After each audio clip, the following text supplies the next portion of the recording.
Hello दोस्तों, एक बार फिर से स्वागत है आपके अपने इस यूट्यूब चैनल पर। दोस्तों, बात करने वाले हैं आज की इस वीडियो में रीट एग्ज़ाम 2021 में आए उन महत्वपूर्ण प्रश्नों पर जिन पर अक्सर कई साथी हैं उनका डाउट है वो बना हुआ है, और कौन से प्रश्न हैं उन पर आपको बोनस मिलने की संभावना बनती है।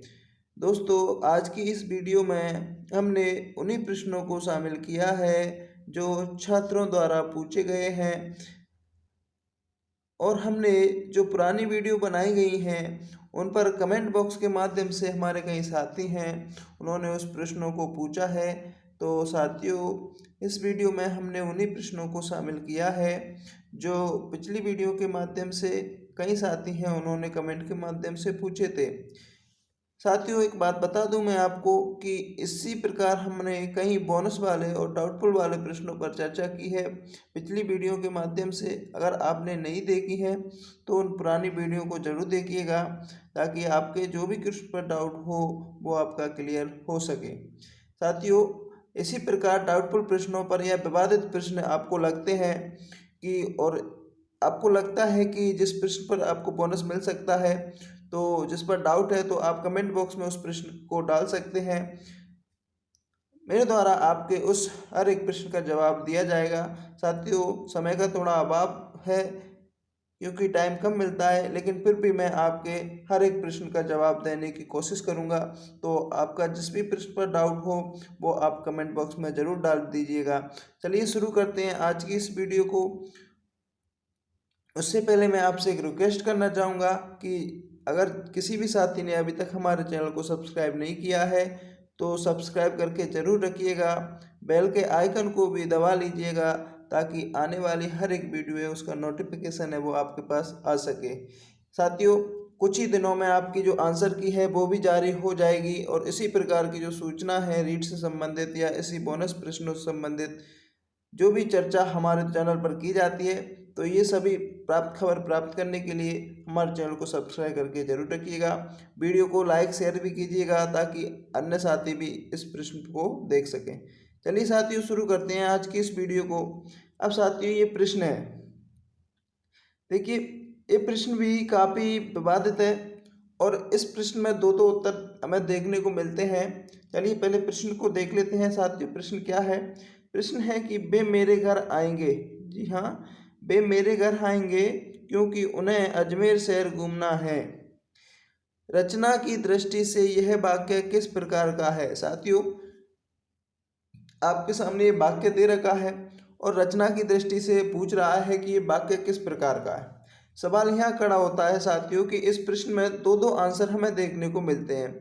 सबसे पहले हम उन ऑप्शनों को कट कर देते हैं जिनका संभावना ना के बराबर है। तो देखिए, यहाँ पर विधानवाचक वाक्य, ये तो अर्थ की दृष्टि से तो ये तो यहाँ पर हो ही नहीं सकता। दूसरी बात, सरल वाक्य की बात करें तो ये भी नहीं हो सकता क्योंकि सरल वाक्य केवल एक ही अर्थ को दर्शाता है, यानी कि एक ही वाक्य, उसमें एक उद्देश्य और एक विधेय होता है। अब बात आती है हमारे दो ऑप्शन, जैसे कि ऑप्शन ए और ऑप्शन सी। इन दोनों ऑप्शनों में कंफ्यूज है कि कई हमारे विद्वान साथी हैं वो संयुक्त वाक्य को मानते हैं और कई हमारे जो विद्वान साथी वो मिश्र वाक्य को मानते हैं।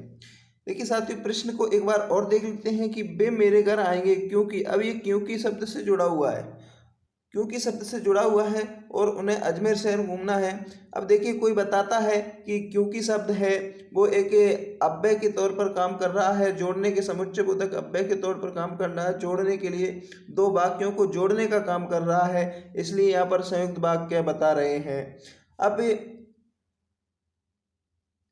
एक बार और हम इस पर गौर करें कि वे मेरे घर आएंगे क्योंकि, तो अब यहाँ पर कुछ बोलते हैं कि ये आश्रित वाक्य, एक वाक्य दूसरे वाक्य पर डिपेंड है, इसलिए यहाँ पर मिश्र वाक्य आएगा।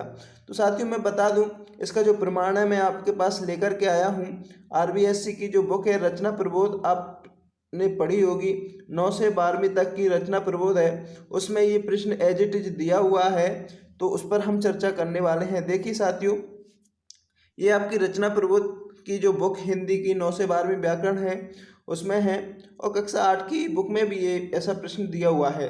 तो रचना के आधार पर वाक्य के भेद हैं, इसमें हम मिश्र वाक्य की बात करते हैं और मिश्र वाक्य में जो आपके समुच्चय बोधक अव्यय हैं जैसे चूंकि, क्योंकि, जब, तब, अर्थात, यदि, तो, ताकि, तथापि, ये सभी हैं।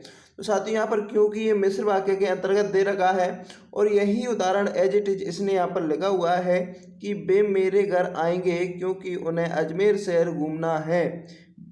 अब देखिए यहाँ पर इन्होंने थोड़ा व्याख्या भी की है कि वे मेरे घर आएंगे, ये प्रधान वाक्य है और क्योंकि यहाँ पर योजक चिन्ह है और अजमेर शहर घूमना यहाँ पर आश्रित उपवाक्य है, इसलिए जो ये वाक्य है वो मिश्र वाक्य का उदाहरण है।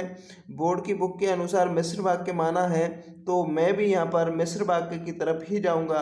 मेरे अनुसार इसका जो राइट आंसर है वो मिश्र वाक्य होना चाहिए। बाकी आपने क्या किया है वो आपको कोई दिक्कत डरने की ज़रूरत नहीं है, हताश होने की ज़रूरत नहीं है।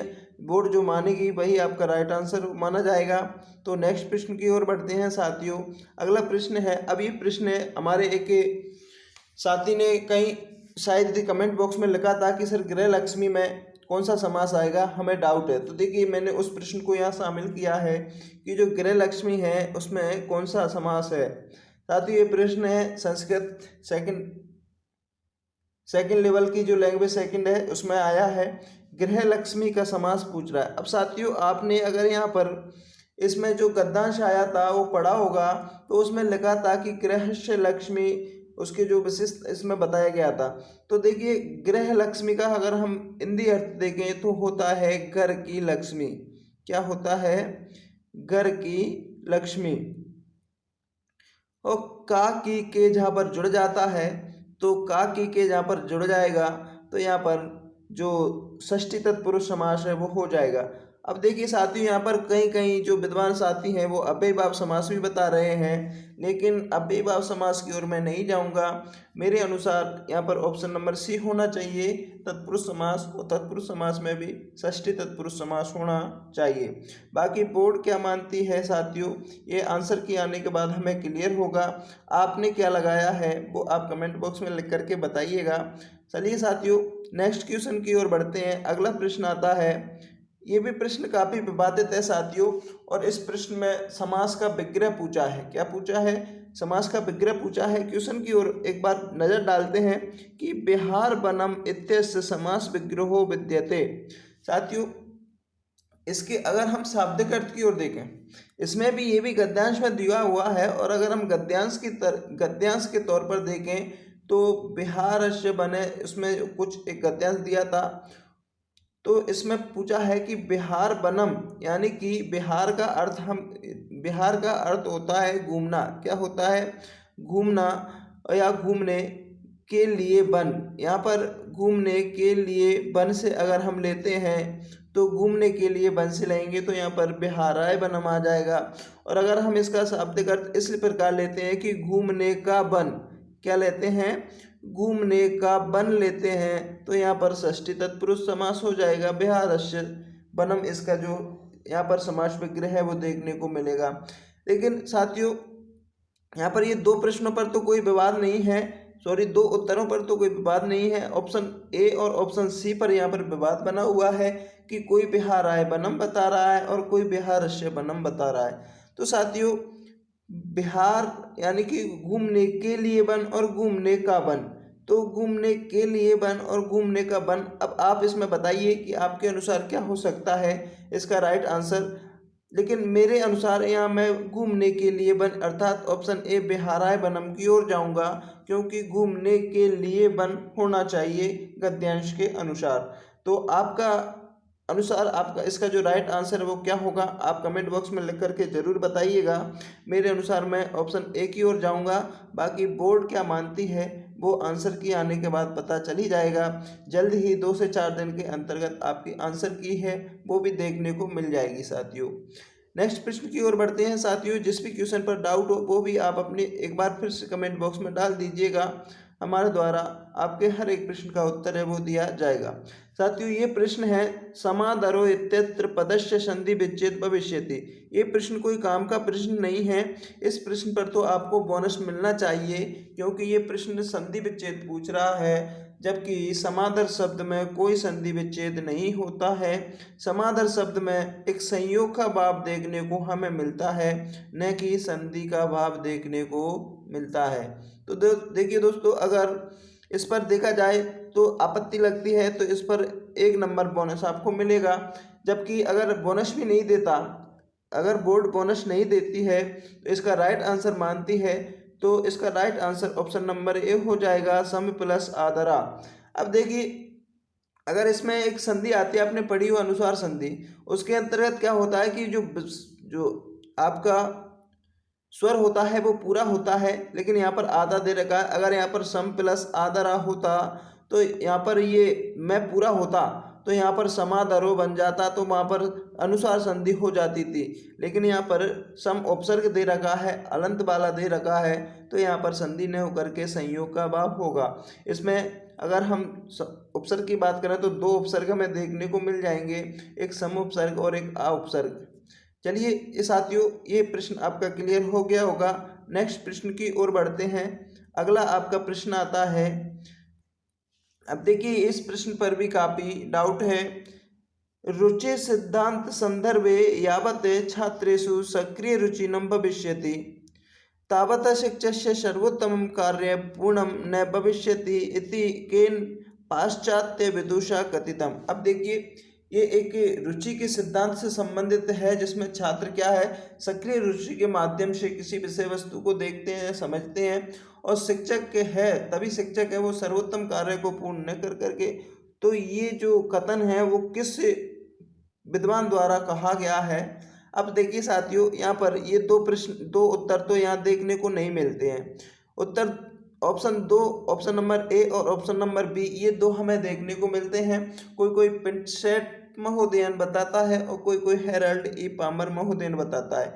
तो देखिए साथियों, इस प्रश्न को मैंने देखा था, ये प्रश्न कहीं भी मुझे देखने को नहीं मिला है, तो इसका मैं राइट आंसर नहीं बता सकता, क्योंकि मुझे इसका राइट आंसर नहीं आ रहा। देखिए, मैंने देखा था तो नहीं मिला था, लेकिन आप बता सकते हैं कि इसका राइट आंसर क्या होने वाला है। कि देखिए, किसी ने हेराल्ड पामर लगाया है और किसी ने पिंटसेट महोदय लगाया है, लेकिन ये डाउट वाला था, इसलिए मैंने इस वीडियो में शामिल किया था। और ये कई कमेंटों में पूछा था कि पिंटसेट वाले में क्या होगा।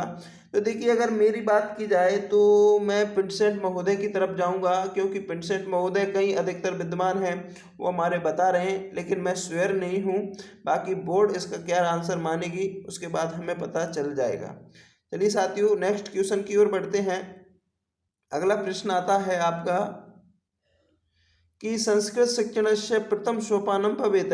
ये प्रश्न पर भी काफ़ी विवाद है। इसमें क्या दे रखा है कि जो संस्कृत भाषा है उसका प्रथम सोपान पूछा है। अब देखिए, संस्कृत भाषा का प्रथम सोपान, क्या आप धातु रूप या शब्द रूपों को रटाओगे? ये तो नहीं हो सकता, क्योंकि रटने की बात यहाँ पर नहीं की गई है। अब देखिए, अब तीन ऑप्शन यहाँ पर देखने को मिलते हैं। कोई संभाषण बता रहा है, कोई श्लोक का नाम स्मरण बता रहा है, और कोई व्याकरणावगम बता रहा है। अब देखिए साथियों, व्याकरणावगम तो नहीं होगा, क्योंकि व्याकरण, अगर यहाँ पर पूछा जाता है कि व्याकरण अनुवाद विधि के अंतर्गत पहला सोपान कौन सा है, तो व्याकरण अनुवाद विधि के अंतर्गत पहला सोपान तो व्याकरण ज्ञानम आ जाता था, लेकिन ऐसा प्रश्न में नहीं दे रखा, तो ऑप्शन नंबर डी भी यहाँ पर कट हो जाएगा। लेकिन अब 2 ऑप्शन आते हैं, एक तो श्लोकानाम स्मरणम और एक संस्कृत भाषाणाम। तो देखिए, यहाँ पर हम एक बार और प्रश्न को पढ़ते हैं कि संस्कृत भाषा शिक्षण से प्रथम सोपान है। संस्कृत भाषा शिक्षण का प्रथम सोपान पूछ रहा है। तो देखिए, हम किसी बालक को अगर सबसे पहले कोई भी भाषा को सीखते हैं तो उसमें उसका संस्कृत संभाषण, अब देखिए यहाँ पर स्पेशली संस्कृत भाषा की बात की गई है, तो संस्कृत भाषा में संस्कृत संभाषण के माध्यम से ही उसका प्रथम सोपान है वो होना चाहिए। लेकिन इसको श्लोकानाम स्मरणम भी बताया जा रहा है, तो श्लोकानाम स्मरणम मेरे हिसाब से नहीं होना चाहिए, लेकिन कहीं जो हमारे टीचर लोग हैं उनके द्वारा बताया जा रहा है, और संस्कृत संभाषण भी बताया जा रहा है। इसका भी मेरे अनुसार मैं श्योर नहीं हूँ कि क्या है, लेकिन मैं संस्कृत संभाषण की ओर जाऊँगा, क्योंकि संस्कृत संभाषण क्या है कि स्पेशली संस्कृत भाषा शिक्षण की पूछ रहा है और भाषा शिक्षण में संभाषणों के माध्यम से ही सीखा जाता है। तो ऑप्शन नंबर सी की ओर मैं जाऊंगा। बाकी आप के अनुसार क्या होना चाहिए वो कमेंट बॉक्स में आप जरूर लिख करके बताइएगा। साथियों, ये थे आज की इस वीडियो के जो डाउटफुल प्रश्न जो हमारे कई साथियों ने पूछे थे कि सर संस्कृत लेवल 2 के जो लैंग्वेज सेकंड है उसके प्रश्नों को बताइए। तो उन्हीं प्रश्नों को आज हमने शामिल किया है साथियों। बाकी आंसर की आने वाली है, बहुत ही जल्द आपकी आंसर की आ जाएगी। उसके हिसाब से आप अपने जो भी उत्तर हैं उनको मिला लीजिएगा और कितने प्रश्न आपके सही हो रहे हैं। अगर आपके जो भी प्रश्नों पर डाउट है, वो जिस प्रश्न पर आपको लगता है कि इस प्रश्न पर बोनस मिल सकता है, तो आप कमेंट बॉक्स में फिर रख दीजिएगा। हमारे द्वारा उसका जो आंसर है वो बिल्कुल बताया जाएगा। तो साथियों, अगर इसी प्रकार के जो भी प्रश्न हैं उनके आप अगर प्रमाणिक रूप से जवाब चाहते हो और जो भी रीट से संबंधित जो भी खबर है उसको सबसे पहले प्राप्त करना चाहते हो, तो अभी तक आपने हमारे चैनल को सब्सक्राइब नहीं किया है तो साथियों प्लीज़ चैनल को सब्सक्राइब करके ज़रूर रखिएगा। और वीडियो पसंद आए तो लाइक भी करना, अपने साथियों को शेयर करना। चलिए मिलते हैं नेक्स्ट वीडियो में। आपके कुछ और कमेंट्स रहे हैं और भी प्रश्न रहे हैं, उनके जवाब अगली वीडियो में आपको मिल जाएंगे। मिलते हैं नेक्स्ट वीडियो में, तब तक के लिए जय हिंद, जय भारत, बाय बाय, टेक।